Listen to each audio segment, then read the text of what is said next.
ইলিশের ভরা মৌসুম, কিন্তু দেশের বাজারে সরবরাহ কম, দাম আকাশছোঁয়া। বরিশালের পোর্ট রোডের পাইকারি মৎস্য বাজারে দেখা যাচ্ছে এলসি সাইজের ৯০০ গ্রামের ইলিশ প্রতি কেজি বিক্রি হচ্ছে ১,৭৮৮ টাকায়, অথচ ভারতে রপ্তানি হচ্ছে ১,৫২২ টাকায়।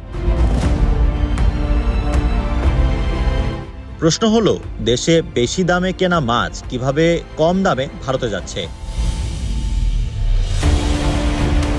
ব্যবসায়ীদের দাবি, হুন্ডি নেটওয়ার্কের মাধ্যমে ভারতীয় আমদানিকারকরা বাড়তি টাকা ফিরিয়ে দিচ্ছেন। কাগজে দেখা যাচ্ছে লোকসান, কিন্তু বাস্তবে রপ্তানিকারকরা পাচ্ছেন কোটি টাকা। শুধু এবছর অনুমোদিত ১২০০ মেট্রিক টন ইলিশ রপ্তানিতে ৩১ কোটি হুন্ডি লেনদেন হতে পারে বলে মনে করছেন ব্যবসায়ীরা। বরিশালের ব্যবসায়ী জাহির শিকদার বলেছেন, মৌসুমের মোকামে যেখানে ২-৩ হাজার টন ইলিশ আসে, এবার দিনে ১০০ টনও নেই। দেশে দামই আকাশছোঁয়া আর রপ্তানি হচ্ছে কম মূল্যে, এটা অবিশ্বাস্য। ভোক্তা অধিকার সংগঠন ক্যাবের বরিশাল জেলা কমিটি মনে করছে, দেশের বাজারে দাম কমানো না হলে সাধারণ মানুষের সরবরাহ থেকে বঞ্চিত হবে।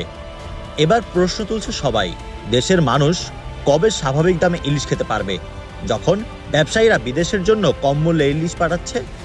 ইলিশের এই হুন্ডি সিন্ডিকেট কি শুধু ব্যবসার জন্য, নাকি দেশের জনগণের স্বার্থে হুমকিও বয়ে আনছে?